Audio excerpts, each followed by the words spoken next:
Hello and welcome to Some of My Friends Read Comics. We've got Chris. Welcome to Lovecraft. All our cats are racists. We have Vince. The only key they couldn't find was the key to my heart. Aw, how sweet. And I'm Kia. Welcome to the show. Today we're not actually reading any Lovecraft. I liked your quote, Chris, because, yeah, racist cats for sure. But we are reading Locke and Key by Joe Hill. He is the son of a very famous horror writer. Maybe you've heard of him, Stephen King. But he doesn't go by that because he's trying to, do his own thing here. I think basically writing like a Stephen King book, but okay. Basically, yeah. He's written. I think he had written a novel or two before this. Like I remember, Heart-Shaped Box was like a pretty popular one. That's a Nirvana song, Kia. Yeah, I believe that's a song. Maybe it's Heart-Shaped something or other. Maybe it's also it is Heart-Shaped Box. Okay. And he maybe it was Man in the Box. Well, all right, calm down. He wrote these comics called Locke and Key, and it really seems like it could just kind of go in order with, numbered issues so far based on what we've read, but they're just kind of individual miniseries. The first one is called Welcome to Lovecraft. And Lovecraft is like the name of, is it the name of the city or the name of the school they're in? Or it's the town or their island. It's the town. They're kind of island that only has one entrance. Okay. Oh, that's weird. It only has one entrance? I feel like I didn't get that. All right. I feel like I saw that and I'm like, oh, we're laying the stakes for like a horror thing. Where, you get locked on that. I'm sure that'll come into play later, just not at some point later. Not in this arc. I'd also heard that all these things were supposed to be super self-contained stories, but that's not the impression that I get either. It does seem like it's going to kind of continue with these characters, but again, because Locke is the family, right? Yeah, it's called it's the Locke family. I mean, we're jumping to the end, but I mean, it could follow different eras of families or not. I know I had a college professor that loved Locke and Key. Oh yeah. Yeah, I was like, "Are you reading this?" Because he knew I was into comics, and so he'd always text me. He'd be like, "Are you reading this book?" And I'm like, "No, I'm just not feeling it right now. I'm not really into horror comics." But I remember him really, really digging it. Interesting. Yeah, I've heard great things about it. Like it is one of the most beloved horror comics out there. And I like the idea of 6-issue miniseries, just a year, kind of like a television series. Like we're not obligated to coming out monthly. When we do come out, we will come out monthly. But otherwise, it could be a year or two until you get the next volume. Just deal with it. Yeah. Take a break. Mm-hmm. Yeah. Oh, and I should say, I always forget to say this. At the end of the episode, we will continue reading All-Star Superman. We're on issue number 11. We're very close to the end. All right, but yeah, Locke and Key. It follows his family, the Locke family. Mainly the three kids. Tyler, who's the older one. Kinsey, she's the one in the middle, and we got Bodhi. Is that how you say that name? That's Bodhi? how I was saying it. Yes. Just Bode, and I've never seen it spelled like that. It looks like Bode, and every time I would see it, I would think Bode, and I would think that kid's a chode, and that's the only thing running through my head while I was reading. No, he's a chody. Wait till he gets to middle school, Kia, before you start bullying this child. That kid's gonna be such a chode in middle school. So this was also 2008. We didn't mention the artist's name, Gabriel Rodriguez, who, from what I can tell, hasn't done a whole lot else of notes. Write in the comments if I'm wrong about that, and he has something of note. But we kind of get going real fast with this book, where these kids, they're not living in Lovecraft at the moment. The dad grew up in Lovecraft, but they're living out west, on the other coast. Where's Lovecraft? It's got to be in the Northeast, right? Yeah. It's in Massachusetts, which is Rhode Island erasure. We've got this family is currently living in California, and these two assholes come and murder their dad. What? It's one of them doesn't seem to be important at all for the rest of the story, so we won't talk about him. But the other one is a former student of his dad's who's had some mental issues and murders the dad, and so everything's all messed up. They got to get away from there and just move back to that original home in Lovecraft. And it's a weird house. There's something going on in this house, and keys and doors. The kid discovers that you can go. The chode kid, Bodhi. Discovers you can go through one of the particular doors and it will kill you.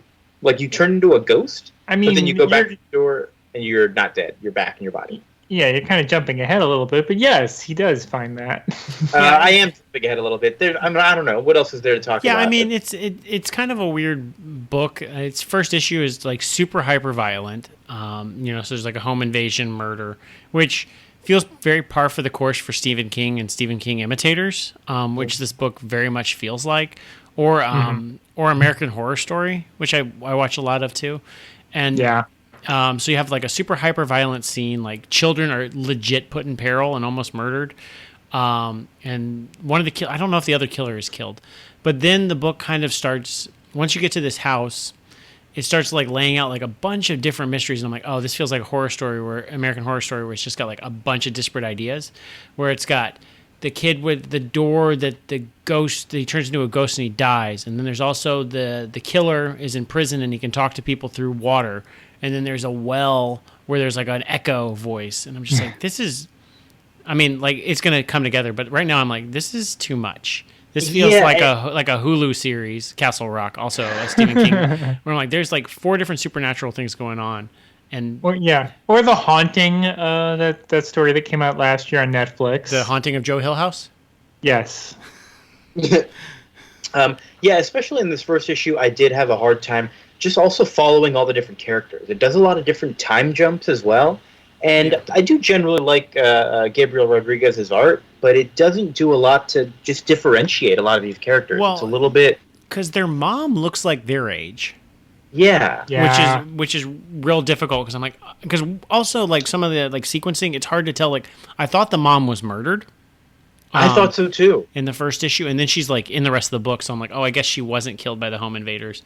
And then there's the weird introduction. I can't remember the boys. The main kid's name, Tyler. Yeah. His introduction doesn't even show him. It shows him like 3 panels of him looking in reflections of water, envisioning who else he could be if he like didn't live in this like boring town with his lame dad. And I'm like, that I don't think that those are the right like artistic ways to introduce your one of your main characters by showing him in a different costume, because it's clever, but it's not the right way to introduce it. I think that's the next page you introduce him. It just because I was like, what does this kid look like? Because I don't even see him at first. You just see his reflection, or imagined reflection. Yeah, it's definitely, like I understand what it's doing from a story standpoint, but from just a design standpoint, you're like, who's this guy? Yeah.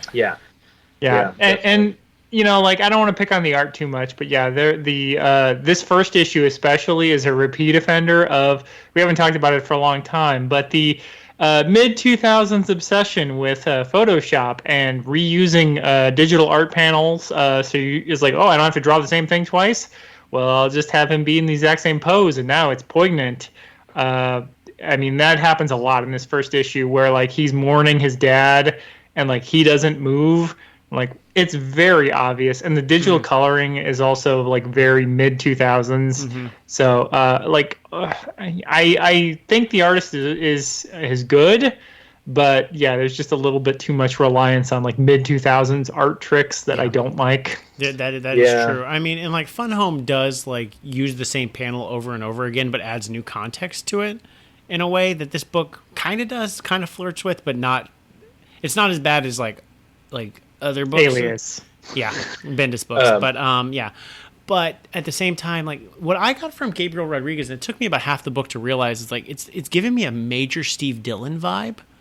Like everybody's much more stocky than Steve Dillon, but the coloring and the kind of like grotesquerie of the art and just the kind of it's very Steve Dillon, like from The Punisher or Preacher, which then I grew to appreciate it a little more. To me, it's like Steve Dillon meets Gary Larson from Doonesbury? No, Gary Larson, Gary Trudeau. Gary Trudeau, that's right. Yeah, because there's a lot of like Doonesbury-looking faces, especially the mom, and we'll get to it. The well lady. Yeah, the well lady. Oh, like here's the thing for me overall. I wanted the whole book to just be creepier. Like there's this well lady who's like an echo or whatever, and she just looks a little bit too normal and like not. She looks like a cool mid-2000s comic character, and. Like, you look at one point, like, she's looking at her reflection in a mirror, and it's, like, this really creepy face. And there's times when he's drawing like just random animals or something. I noticed it in one of the first panels. There's like a rat or something, and it just like is really creepy. But everything human, it just looks a little bit too cartoony for me, and so it doesn't give me enough of that horror vibe for my taste. Mm-hmm. Yeah. But I don't know. Because I read that first issue. I did not like this first issue. I spoiler alert, I grew to really like this book. But that first issue, I'm like, I'm like, the art is not creepy enough. You're right. It's absolutely just like cartoony, which is not. It didn't give a very good first impression. Yeah. All right. So let's keep talking about these kids who are the main characters. You got Tyler, who. We kind of learned he wasn't a big fan of his dad. He, like that other student who had, went crazy and killed his dad, he, like, in a kind of moment of anger was like, hey, if you ever kill your dad, make sure to kill mine too. And, like, the villain is teasing him about that. Like, hey, you told me to do it, man. You've got Kinsey. Who, Tyler looks and feels to me like the main character of Letterkenny, if you've seen that show. It's a Canadian show. It's a real, like, just kind of like, it's a northeastern hick. And that's what he looks like to me, and he just reminds me of that. It's on Hulu. It's pretty good, but that's what Tyler reminds me of. Yeah, he's just kind of a big husky dummy. Yeah. Kinsey, for me, was, like, the most relatable one, who, she, used to have dreadlocks and was, like, kind of a cool girl. But after this, she, like, knows that everybody knows that her dad was murdered and all that kind of stuff, and they're moving to a new school and just wants to blend in and not be noticed. I feel like she got the most, like, fleshed out kind of character motivations and everything going on. So she kind of reverts to being a bit of a normal girl, has hobbies, like she does running stuff. And tries to make friends. She doesn't just exist in the plot. Exactly, yeah, which was, refreshing to see here. Because I think pretty much everyone else just exists in the plot here, yeah. I do like Bodhi, though. Bodhi just kind of gives me the vibes of, like, Bran from the Game of Thrones books, especially the early ones, where he just kind of, like, explores on his own. And I'm like, oh, yeah, this is fun, Bran. I like this. Probably also because I read that when I was fairly close to Bran's age, weirdly enough. Really? I was, like, 14 when I read those books. Wow. So... I identified with the younger kids, I guess. Yeah, and that was right after you got pushed out of that window, too. Yeah, that was very relatable to me. I mean, hasn't everybody seen the King and the Queen and her brother having sex and then get thrown out a window? I think it's very relatable. Yeah, it is.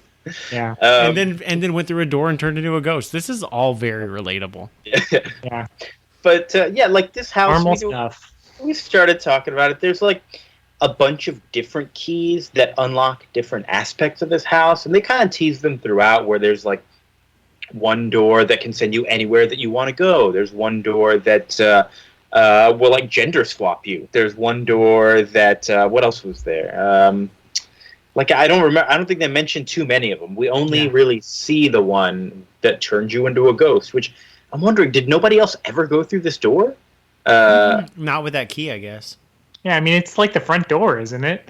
Did he have a key, Bodhi? Yeah, he found a key in that first issue. Oh, okay. Okay, yeah. Great. Yeah, so, I mean, but it's stupid, but it's also kind of clever, and it definitely triggered this thing, like, that's the title of the book, Lock and Key, and there's this seeding of all these cool keys, and I'm like, I'm actually taking this, like, hook, line, and sinker. I'm like, yes, I'm on board. I'm on board at this point. Once I think this is what actually got me.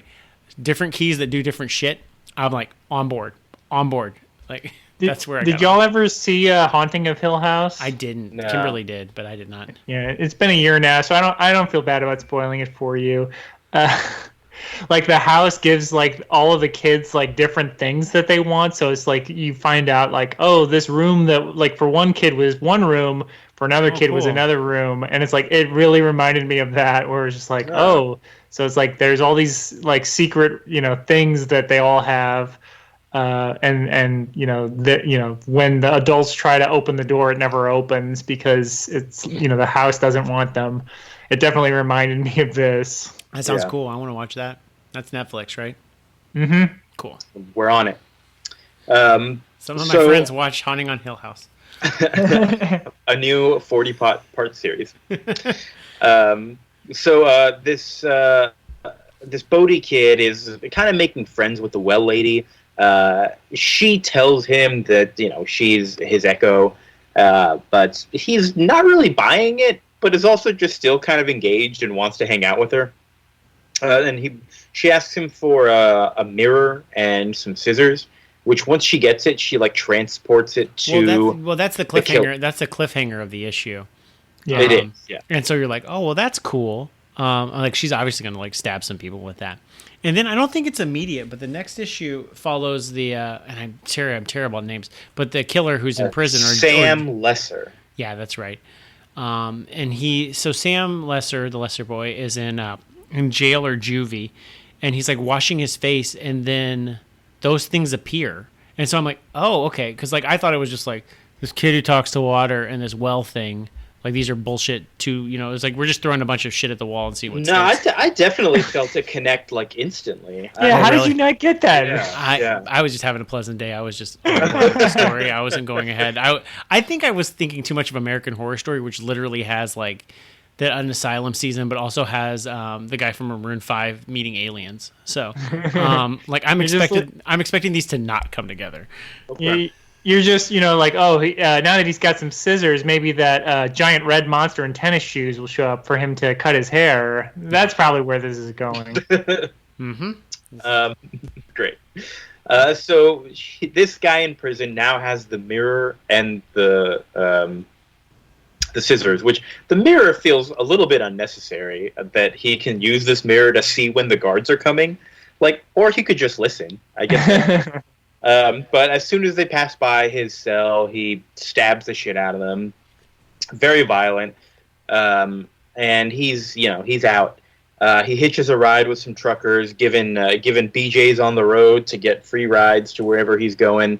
And then, of course, kills them. Pretty much gets rides with people and then kills them. And then makes his way to... Well, the truck driver who got the beach was like, I mean... You can probably get your way there, but you're still not going to be able to get very far without cash, man. And then, next panel, he murdered that truck driver and stole all his cash. Good job, Sam. That's the thing is, I mildly sympathized with this character. A few times I was like, good for you. But overall, he was a piece of shit. And again, he has, scars all over his face because I guess he got stabbed or attacked. No, he got hit with a brick by Tyler. Is that what happened? The older brother did do a good job of fighting him off and beating him up to the point of the cops being able to arrest him after he killed him. Was the other killer killed? He was. I was looking through it right now. The mom hit him with a hatchet. Okay. Yes. Yeah. Okay, so he was totally. So Sam. We do see him. Yeah, we do see the other killer in some flashbacks. He was also a student at the school. Okay. But Sam's got scars all over his face, so he reminds me a little bit of Arseface from Preacher. Yeah. And that's when I started making my Dylan connection. Oh, that's fair. Yeah, I could see that. And we find out Sam is he's a very smart kid, but he's a troubled kid. His parents are bad. It's very Stephen King storytelling. This dude, this writer, if he wasn't related to Stephen King, seems like he wants to write a Stephen King book. That would be my note. And the kid's dad, who used to be a teacher at the school, we find out the whole reason that this kid wanted to kill him is because Sam asked the dad for a letter of recommendation because he got 600s or something on the SAT, whatever the score is these days. And the dad said, no, I think you've got some emotional issues. You should get some help. I'm not going to write this letter of recommendation for you. Seems a little, hard, but that's not why he killed his dad. I mean, during that scene, Kia, I don't know if you noticed, but the well girl appeared. That was cool. Yes. So in the photo, yeah. Yeah, he's looking at a picture and he's like, "Oh yeah, my brother drew that." I don't know why he drew a picture of that old well, and then the girl in the well appears and draws out, "Help me," and Sam is under her spell pretty quickly. Mm-hmm.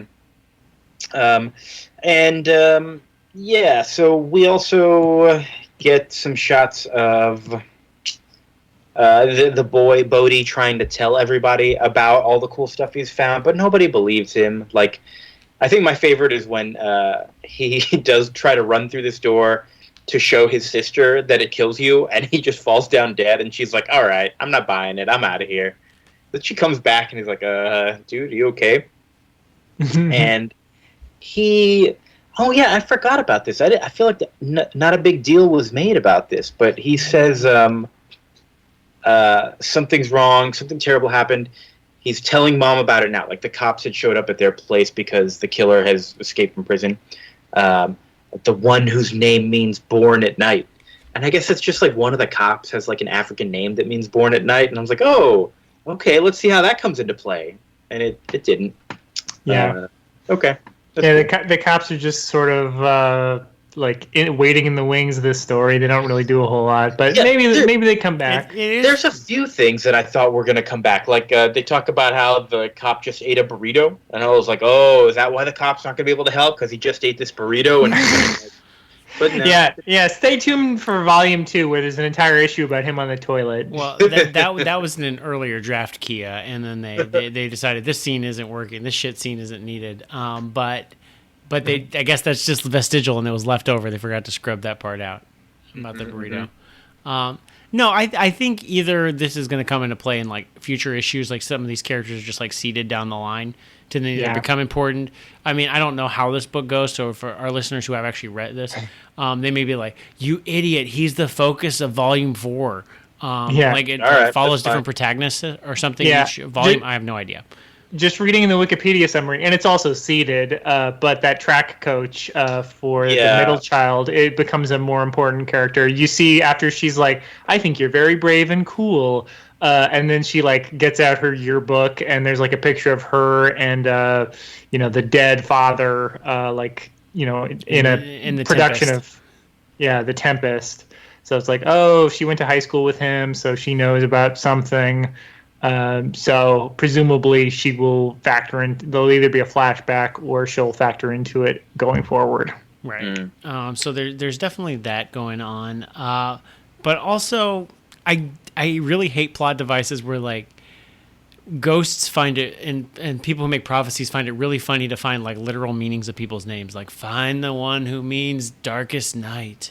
And I'm like, just say his last name. Like, why do you have to be so like cryptic and like fun with the words? Like, this is what this literal translation of his name means. This will come into the riddle later.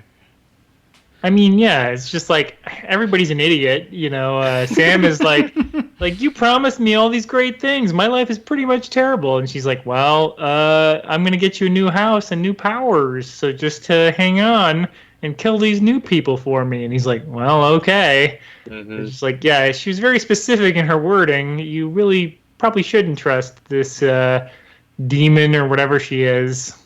I like to think, though, at least Bodhi, the ghost, was watching her talk to the doctor, or the detective, and he was like, that's an interesting name. And he goes, yeah, it's such and such, and it means, at night. And she's like, oh, cool. And that's what the ghost Bodhi just picked up on at the very end. Like, it wasn't like he just like didn't hear the whole conversation. Oh yeah, that's all he heard. It's the one. His name means born at night. That's all I got. Yeah. All right. Like I buy that a little more. Okay. Yeah. All right. We start to get a little bit creepier. Well lady is starting to wake up a little bit. There's a scene where she like is coming out of the well, but nothing really happens there. I think she just goes back in the well. I don't know. No, she comes out and then like starts talking to Bodhi and like sort of threatens him and is like, I really need that key. I'm not messing around here. And I called Sam, so he's probably gonna kill your family if you don't get that key. And he's like, oh no, not my family. So she's kind of working it from both ends, trying to get Sam to find this key, but then also trying to get Bodhi to do it so that his family doesn't get killed. Yeah. Kinsey has done her hair kind of cool again. It's a different cool style because she's more confident now, thanks to her coach. And she's got fireflies in a jar. I feel like they're more important than they actually were. Like, we get a lot of focus on these fireflies in the art. I don't know. Anyways. Getting them for Bodhi or something. Yeah. Whatever. All right, so as she is heading back home with the fireflies, Kinsey gets attacked by Sam, who has shown up at the house, and everything's all hell's about to break loose. This is like the only person that he doesn't kill for some reason. Just beats her up pretty good and carries her back. Why didn't he kill her? Because the plot demanded it. I do kind of like that it's not super easy to kill people in this story. Like, that is more realistic than most movies and TV, where it's just like, oh, you hit them once, they're dead. Yeah, but I mean, he also like murders like a mother and her daughter on a bus. Yeah, like, you know, anybody up to this point, like, you know, I guess I'm used to PG-13 movies where they at least like spare some people's lives. Everybody dies. Sam has killed literally every person he's come into contact with. Yeah. Yeah. Oh, I know. It makes me sad too. Diana's joining us, so you know you may hear a little bit of a baby. She's turning a year in just 3 weeks. So. Whoa! Congratulations, Diana. Mm-hmm. So they're in the mom and there's an uncle as well. We haven't really mentioned this uncle. Again, not super important to this story. Maybe he'll get more important in future arcs, but for right now, you know, he's just kind of helping the family with the move. Hanging out there, but they're in the wine cellar, the mom and the uncle, and they end up kind of like locking themselves in. Yeah, and they also hint the mom has an alcohol problem, which is, as far as I know, the first King story about alcoholism, so probably won't come up again. Yeah. Didn't Stephen King famously not remember writing Cujo? I don't think that's because of alcohol. I think it was more Coke, but yeah, not Coca-Cola. But I think he read it like 20 years later. He was like, "Yeah, it's pretty good, pretty good." The new It movie makes fun of James McAvoy's character is a writer, and they always make fun of him for like, your books are good, but they have terrible endings. And I'm like, that's a Stephen King trademark of like a lot of Coke fueled, like, I've got a great idea for a story and I write like, you know, a few hundred pages and then I don't know how to end it. So, yeah. Ironically, It also a victim. So this Sam is like, okay, you two are locked in there. I'm gonna go and I think he locks the parents or the mom and the uncle in the cellar there, and then he goes after the older brother. Ty was watching TV and he kind of gets the jump on him, and Bodie, the little one, is like, oh no, there's trouble. I got to turn into a ghost and start flying around and see what I can do as a ghost. And sees like Kinsey lying there in blood, and it's like, oh no, I hope she's not dead. I need to transport myself to the key, and he like keeps thinking hard about going to the key. And it turns out the key was in this like bracelet that Kinsey's been wearing the whole time, which, you know, they alluded to it earlier. We didn't mention it, but it was pretty obvious that's like a key. Yeah, it was super obvious. I was like, why is it taking so long for anyone to realize this? But at least the ghost is like, oh yeah, I did know that, but somebody put a spell on me, so I forgot. And I'm like, well, at least you have a reason. Mm-hmm. That sounds like they wrote issue 4 without that, and then issue 6 are like, why the fuck wouldn't they have noticed that? Ah, shit, we've already sold this issue. Yeah. Also, it's very unrealistic that Ty as a It's very unrealistic that Ty, as a 16-year-old boy, is watching the local news and not playing video games. He said he was waiting for sports to come on. And just getting mad at the news. Yeah, like, what?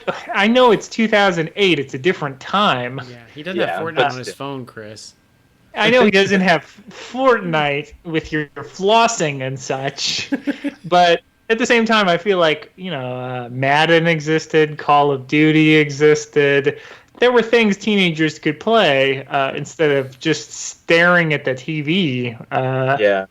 Not a thing that teens do to watch the news. Yep. Sam is holding the older brother hostage, brings him down to the door outside the cellar and is like, hey, you know, tell me where the key is. And the mom has no idea, but the mom does have a gun that the kids know about, and she says, hey, go show him the key that's up in that spot, which, you know, obviously it doesn't work, but Tyler's able to kind of get away and break free for a second, just long enough to unlock the door that turns you into a ghost and go through it, just as Sam is trying to kill him. And so Sam thinks that he kills him very easily because he just, like, falls down dead and turns into a ghost, you know? Mm-hmm. Which I thought was a nice little, use of that device. It was a cool gimmick. Yeah, Diana likes it. And meanwhile, Bodhi has found this key, brings it back to Well Woman, and she says, "Okay, great, I'm out of here. Peace." And she kind of like goes through this invisible doorway thing, and Bodhi's like, "What? I thought you were gonna help me." And then this is where like Key City starts breaking out. She's got her gender swap key that she uses on the particular door, and she goes in and comes out as a man. And she's like, "All right, I need to change my clothes." So what does she say? Something that goes with balls. What a strange turn of phrase there. I know that's what I think every time I get dressed. I do. I mean, when I go shopping, I'm like, I need enough room for my balls. What's going to go good with my balls today? I know my girth measurement. You know, you look, you flip over the inseam, you're like, too small. And you know, Old Navy runs different sizes, so yeah, everything runs big there. So good to know. We go to so this killer Sam drags Ty's dead body back downstairs just so that he can say that he has the dead body right here and that he's going to kill the other kids if they don't tell him where the key is. And he's like, Ty is remembering when Bodhi told him about the rules of this ghost door. And it's like, oh, if I go back through it, I'll just jump right back into my body. And so he does that just in time to like get up and save Kinsey's life, because I guess Kinsey's down there too. And you know, except he's kind of dumb because he doesn't free his hands, so he's like his hands are all duct taped up, and the killer thinks he's dead, but he's like, I'll just run at him right now. Yeah. He's not very good at it. He's a bit of a lunkhead. I think that's a good word for him. Yeah, he is. And then then his sister has to shoot Sam. And then Sam like runs away bleeding and runs into the newly a man well lady. Yeah. Well boy. Well, he asks her for help, and then she goes, "Well, actually," and she mansplains things. She's only been a man for recently, but she's pretty good. Yeah. I had like 4 different setups for that joke, and that's the one I chose. I'll work on it. Yeah, I think it worked okay. I liked it. Yeah. Diana liked it. Perfect. Well, you see, Diana, let me explain this to you why that joke was funny. No, I'm not. Diana, have you seen the film The Ring? There was a lady that came out of a well in that movie. Well, actually. All right, so Sam the killer is dead. Well, is he? Because she snaps his neck and then boots him at the ghost door. Yeah, so I don't know. I guess maybe it'll come back into play later, but as far as we can tell for right now, it's dead. We didn't see his spirit the way we saw everybody else's spirit, so left open. Well, we do kind of see his ghostly form. Yeah, he's stuck in like the door frame, though. Yeah, it seems like he doesn't have a body to go back to, is probably what happened. Oh, okay. Because, you know, like his neck is snapped and everything, so he probably doesn't want to jump back in there. Sure. He probably got ice cream made. The cops show up and they're like, "Hey, well, what's going on here?" He must have snapped his own neck, I guess. Yeah, okay. We're really good. We've been on the premises the whole time. Yeah. And then we cut forward a couple weeks. The kids are, adjusting. They're fishing, I guess. I don't know. And Tyler shows up with their new friend. Oh, it's a boy, and he's cool, and he has an earring. And his name is Zach, and it's definitely not creepy or anything when he talks to everybody and knows a little too much about them. Yeah, and when he says freeze, and everything freezes in place, so he can explain to the audience that he's in fact from the well. Okay, yeah, that didn't happen. Zach Morris is trash. That's a Zach Morris joke. Time out. He does. I think he said time out, didn't he? Yes, but this is a different character. So. Oh, okay. We do see Bodhi fish up another key that like looks like it has a head on it, and then we just get this cool image of a shit ton of different keys with different designs that all look like they do some cool shit, and it says to be continued in fucking Key City in this awesome key book. Lock and keys. And one of them has a question mark, and then one of them's like a yin yang, and one's got a skull, and one of them's like a claw, and one of them is like fangs, and and it's like, whoa, look at all these keys, and one's an omega. Oh boy, can't wait to see what all these keys do. Mm-hmm. Great. So that was Lock and Key. I also missed. I didn't Zach the well lady go and talk to, was it the track teacher? Oh yeah, like the very end, the teaser is like, hey, remember me? I killed your mom, so I'm gonna stay with you because you owe me. Like, whoa, right. What? There is a lot of patricide and matricide Stephen King books too, isn't there? I liked it. My final thoughts are, yeah. I mean, I did not like the first issue. Yeah. I begrudgingly got on board with it. And I don't even know if it was like great, but it was very pleasant. I wanted to know more, and I immediately checked out the next two books in my library. Well, I was not into it as much as that. I think for me it was the art. I did like the art, like in a vacuum. Oh, Diana, it's okay. I liked the art in a vacuum, but just didn't really think it fit this book. Yeah. Chris, how about you? What are your thoughts? Yeah, I think I'm between the two of you. Because I liked it, but at the same time, I was like, this art is rough. I hope it gets better. But yeah, that's kind of the biggest obstacle was, especially, like there's so much of it is like if you're gonna have a character who like gender swaps and does all this stuff and she's like in different forms, like draw a second face. Like, I'm sorry, like that sounds really mean, but like it's the mom's face. Like every woman has the exact same face, and it's just like, well, I gotta draw boobs, so you're like, oh yeah, it's a woman.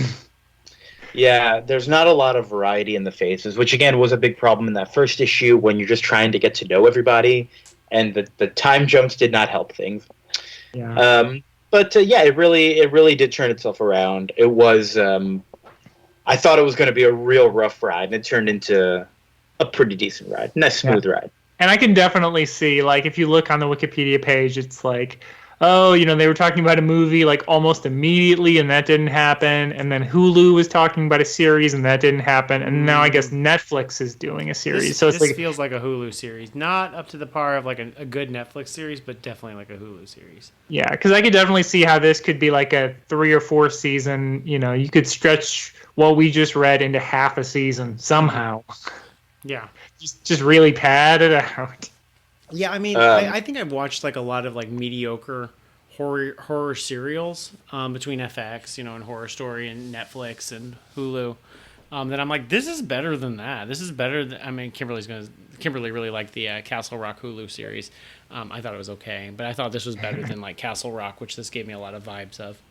Mm-hmm. Or most of American Horror Story, where I'd say the majority of it is garbage. Horror Story has like 3 or 4 good episodes per season, and then like a lot of like, what the fuck are you doing? Yeah, it's not good. You can skip a lot of Horror Story episodes. Anyway, I agree with Diana. Let's move on. Yeah. All right. So we got to talk about All-Star Superman number 11. We're so close to the end. Boy, this issue kicked off with a bang, huh? Lex Luthor on the electric chair.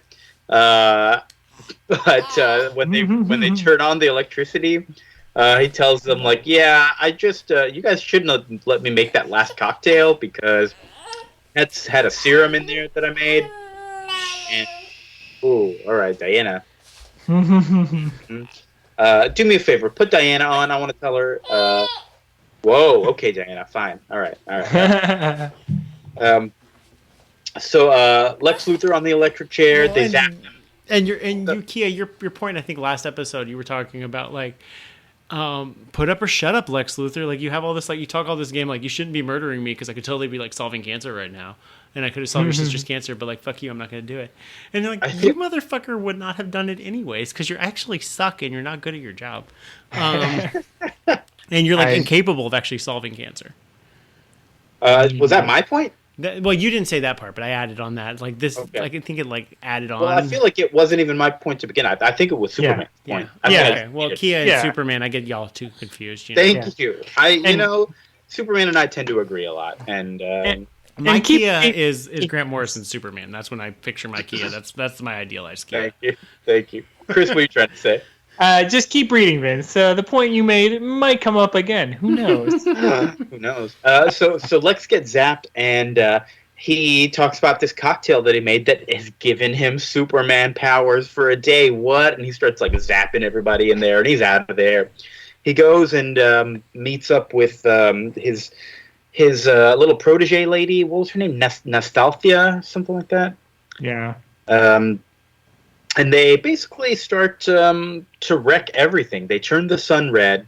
Or how do they do it? They like shine the red sun everywhere so that Superman will lose his powers. I really honestly kind of lost track of what was happening in this book at all.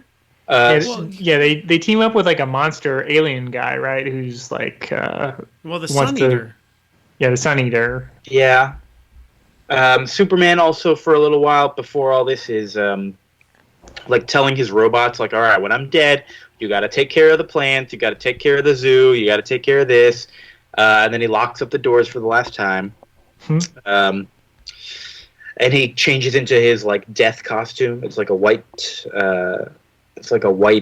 super solar-y looking costume. And then he flies out into space, and they have this big space war with this monster, and then he comes back to Earth. I really was very lost. Like, he comes down just in time to turn into Clark Kent to turn in his final story about Superman being dead. But then also Clark Kent falls dead, and it's like, what happened to Clark? There's no heartbeat. Which I guess kind of covers, both of them dying. I'd hate to be that copy editor on that article, though. Like, you couldn't give Clark any notes. And, like, you'd feel bad about it. Like, he died writing this, and it's, like, really shitty. Like, he uses way too much passive voice. Like, should I change it? Like, would that be better for his memory, or should I leave it like his final wishes? And it's funny too. It's funny too because Superman is too weak to like hide his Clark posture. So as he's like staggering around dying, somebody's like, "Clark looks jacked." Yeah, there's one lady who mentions like Clark's never around when there's trouble, which I'm wondering, like, does she know? Does she know? Well, he's such a coward, so that's probably why.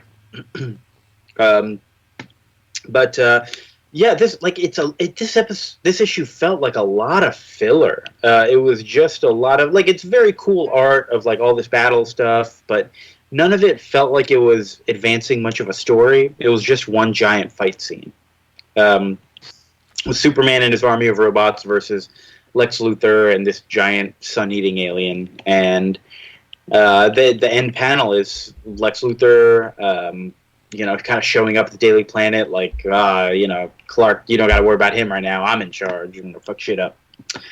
So we'll see what happens in the next episode with Clark Kent and Superman both dead. Lex Luthor has all the power. I don't know, y'all. I don't remember. I honestly don't remember how this ends. Neither do I. Have no idea. And I looked ahead. It's not double-sized. It's like just 23 pages. So I don't know what happens. I really felt like a lot more could have happened. What's that now? I may watch the animated movie. I bet it's only like 76 minutes. I'll probably watch half of it and be like, I guess. Yeah. I kind of mildly disagree because I think the pacing on this book has always been a little strange, but this is a good story because and we've been setting it up for a while. This is the penultimate chapter here, and it definitely feels like it because it's like Lex Luthor has all this stuff, and he's got robots and all these things, and Superman's at his lowest point, and so it's setting the table for the last chapter. So I think it's pretty effective in that way that he's he's pushed to the limit, and now Lex Luthor is as strong as he's ever been, and you're like, oh no, what's going to happen? So I think it's effective in that way. Like it does kind of spend a little too much time with the sun stuff. But, we've been reading this for a few months now, and it's just like, Superman's been doing a lot, and he's like, oh, I'm getting worse. So, we've known this is happening. Yeah, I think the first half of this book, though, like the pacing of it trained us to think that there was just like one main action plot, Yeah, and then like the B plots may have like Clark and Lois or Clark and like personal life. And so with this has two different action plots, and one's like definitely like I guess the Lex Luthor is the B plot that's going to become the A plot. But that's weird to me. By like for the last couple issues, like that, it's not following the cadence of the earlier issues, and so the pacing feels off for that. Well, honestly, every issue feels so wildly different. Like it's a very inconsistent book in that regards, which just like the tone and the pacing and all of it. But at the same time, like I know we're not doing final thoughts, I guess probably till next issue, but I liked this a lot more than I liked it the first time I read it when it came out, and probably because we're reading it a lot quicker than I think it didn't come out monthly, if I recall correctly near the end. Yeah, I think it did take about I forget how long, but it was less than 2 years. But yeah, there was some delay. It and Ultimates 2 really are in my head of like, those were the books that just started taking like a really long time. But I think like overall I'm feeling pretty good about this book. Like now I know what it's trying to do, and I have a better handle of like Superman history and like Supreme. Like really gave me Alan Moore really good at giving me history lessons to give me more context to read comics with a better understanding. I think helped. Cool. Yeah, I'm excited to see how this thing finishes off because again, I cannot remember at all. But for next time on the show, of course, we're going to finish off All-Star Superman. And speaking of comics that have had delays. We wanted to read for Halloween the second volume of The Chilling Adventures of Sabrina, which I don't know how many issues it was supposed to be, but so far it's supposed to be ongoing. It's an ongoing. Yeah, right. And we covered volume 1 2 years ago. 2 years ago. Yeah. And I think at that point, like issue 7 or 8 had just come out, and no new issues have been released since then. For whatever reason, we like kind of planned to read the second trade and just like, we're like, yeah, I'm sure it's out at this point. Like, so last year we read like Afterlife with Archie. Although I think actually like we were planning to do that, and then we went on hiatus because Diana got born. Diana's already on the show. That's how long it's been. But fan favorite character Diana. But I saw on my Hoopla from my library that Chilling Adventures of Sabrina Volume 2 was out, so I was like, oh, cool, let's do this. But it's just a monster-sized collection of issues 6 through 8. And I think, Kia, what did you see? It was it's not even like a full story. It's like so I think issue 6 was like a Salem like a standalone with about Salem, and then issues 7 and 8 were the first 2 parts of Witch War, which was like a new arc. It says part 2 of 6, so I don't know that we're ever getting the rest of this thing. But rest assured, if it ever comes out, we got you covered, friends. That should be our long con over under. Like, how far will we get till this is till Witch War is done? We forgot to do an over-under for this one. That's okay. We didn't really know much about it going in, so I think it would have been hard to pick one.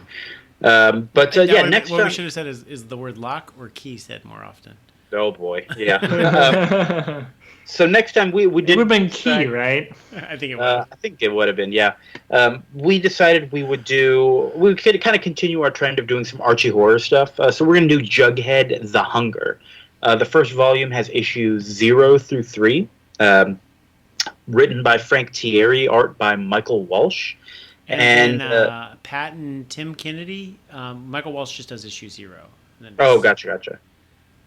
Sorry, Pat. Sorry, is it Patton Tim Kennedy or Pat and somebody else Kennedy? It's the Kennedys. Okay. But the Kennedys. Oh wow, art by the Kennedys. Wow, yeah. That's big stuff. The alive Kennedys, not the dead Kennedys. I see. Okay. This one actually has 13 issues. It's the longest running Archie horror book. Okay. It seems to be about werewolves, which I'm a big werewolf fan personally, and so I think that'll be fun. Maybe we'll see how it goes. Jughead's hunger is not just for burgers anymore. That's a good tagline. Do we want to do an over/under for this?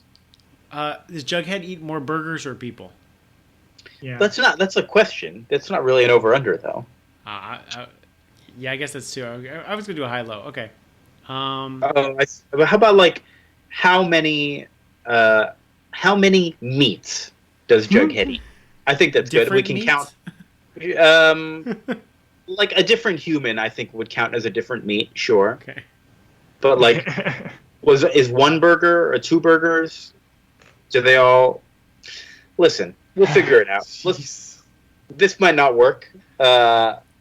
Do we want to say how many wolf howls we get? Ooh. Is that better? Yeah.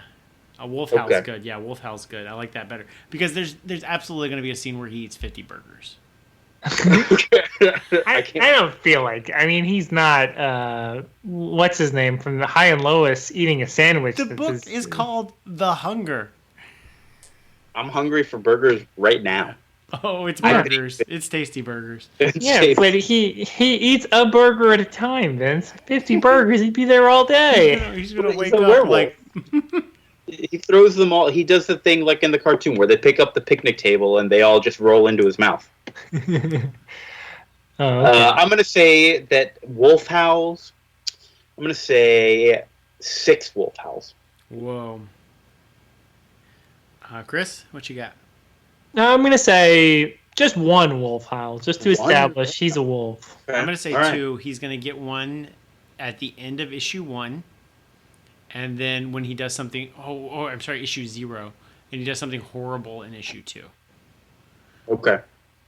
So 2, so we're saying 1, 2, and 6. All right, interesting. Great. I can't wait to find out how many wolf howls we get. I can't wait to find out how many burgers he eats. And do you think he'll wear the crown when he's a werewolf? Well, I'm actually, honestly, we're not positive that he does turn into a werewolf. That's just what we've gathered from looking at the cover and reading the tagline. So I hope we are not even... because he's a zombie in Afterlife with Archie. I don't think this follows the same continuity, though. It doesn't, so I don't think he's a zombie. I don't think they're doing that again. He's like the leader of the zombies in Afterlife with Archie, right? That's true. Mm-hmm. And he meets Vampironica in a spin-off miniseries that's going on right now, so... Wow, we should read that. What are we doing? Well, we have to get context. I want to establish, yeah. We got to. I don't... Just, Jughead versus Vampironica? That's where Chris is right now? Should have just started there. We should read some Vampirella at some point, too. Just, maybe we shouldn't. Yeah, Never there's a Grant Morrison Vampirella series that I'm curious about doing. I don't think it would be good. Yeah, there's like a Warren Ellis one too, right? Yeah, it's the same run like they did. I think back to back. Yeah, that's weird. Maybe we'll do both of those for a Supermassive special, or maybe we won't. Yeah. Okay, I'm gonna go to bed. I appreciate everybody who stayed up late listening to this live. Are we broadcasting live? Yes, we are. Mm-hmm. We're on Spotify Live, Insta Stories. No, I don't think that's true. None of that. We're on Twitch, Twitch Prime. Twitch? We could do this on Twitch. Whatever Microsoft's thing is, Munch'em. I don't know what it's called. No, we're not going to do that. Don't even look. If you just learned about that, don't learn anything else. We don't need Microsoft to know how to get into this game. It's a pretty packed game already. Get out, Microsoft. We don't need you. All right. Thank you so much, everybody. Thank you, Vince. I love you. I love you, too. Thank you, Chris. I love you. Thank you. I've got this key for you. Okay, thanks. All right. Bye, everybody. Have a good night. See you next time. Bye.